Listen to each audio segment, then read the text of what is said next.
picturesque town of Popejoy, nestled amidst verdant hills and serene landscapes, the Anderson family led a life that was the envy of their neighbors.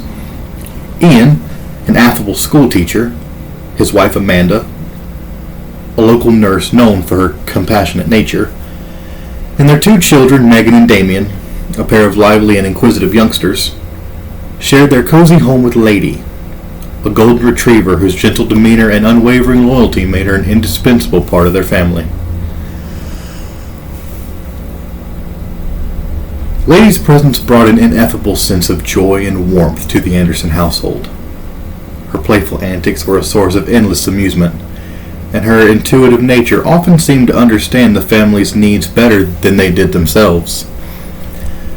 So it was with a sense of profound unease that the family noticed one autumn evening that Lady had not returned from her routine stroll outside.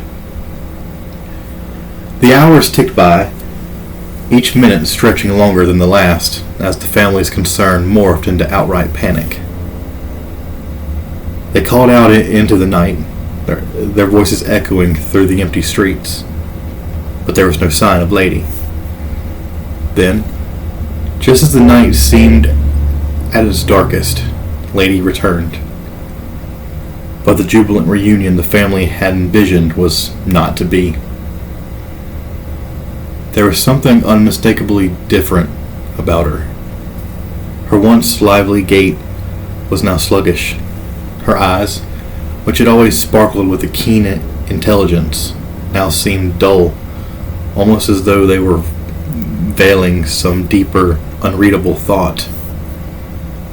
Initially, the family chalked these changes to fatigue or perhaps an unnoticed injury, but as days turned into weeks, it became clear that something far more troubling was at play. Lady's behavior grew increasingly erratic. The dog who had once reveled in the affection showered upon her by the family now recoiled from their touch. Her once melodious bark, now a harsh, grating sound that sent shivers down their spines. The children, who had grown up with Lady by their side, began to give her a wide berth, their innate sense of something amiss overriding their affection for their once beloved pet. Concerned, Amanda suggested a visit to the veterinarian, but a series of inexplicable mishaps thwarted each attempt. On one occasion, the car refused to start. On another, an unexpected road closure blocked their way. It was as if some unseen force was determined to keep Lady within the confines of their home. Ian, ever the rationalist, tried to dispel the growing sense of dread with logical explanation, but even he found it hard to ignore the strange occurrences that had begun to plague their household. Objects seemed to move of their own accord. Inexplicable cold drafts swept through the rooms, and on more than one occasion he caught a glimpse of a shadowy figure in the corner of his eye, only to find nothing upon turning to look. The changes in Lady began to take a toll on the family's once happy life. The laughter and joy that had once filled their home were replaced by a heavy silence, broken only by the sound of Lady's unsettling new bark. Neighbors began to talk, whispers of the changed dog spreading like wildfire through the small community. Then came the night that would forever be etched in the annals of Popejoy's history. A night when the skies were torn asunder by a fierce storm, its howling winds and torrential rains, a mere prelude to the horror that was to unfold within the walls of the Anderson home. The family awoke to a sight that defied belief. Lady stood in the center of the living room, but the creature before them bore only a superficial resemblance to the dog they had known. Her body was twisted, elongating into a grotesque parody of her former self. her fur receding to reveal a skin-like surface that seemed to pulse with a life of its own. Frozen in terror, the family watched as the creature that had been masquerading as Lady began to speak in a voice that was an abominable blend of human speech and an animalistic growl. It revealed the chilling truth of its existence. A being from beyond their understanding, a shapeshifter that had taken Lady's form to insinuate itself into their lives.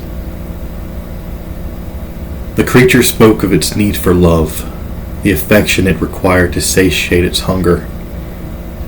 The love the family had for Lady, a love that had once been their greatest strength, was now their most profound weakness.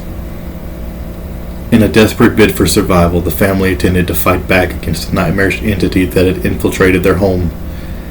Ian, armed with a fireplace poker, struck out at the creature, but his efforts were in vain. The being's form shifted and twisted, evading each blow with unnatural agility. Amanda, clutching her children close, searched frantically for a means of escape. But the creature was everywhere, its presence an oppressive force that filled every corner of the house. Its eyes, now devoid of any semblance of humanity, gleamed with a malevolent light as it advanced on them. In the end, their struggle was futile. The creature, fueled by a hunger that was as much spiritual as it was physical, descended upon them. Its maw, a gaping abyss lined with rows of razor-sharp teeth, consumed the family. The cries of terror and despair lost in the tumult of the storm raging outside. As dawn broke, the storm abated, leaving in its wake a silence that was almost oppressive. The house that had once been filled with the laughter and love of the Anderson family now stood empty, a testament of the unspeakable horror that had transpired within its walls. In the town of Popejoy, the disappearance of the Anderson family became a topic of hushed conversations and speculative whispers. The only remnant of their existence, Lady, or the creature that wore her guise, was found wandering the streets, an embodiment of loss and unspoken horror.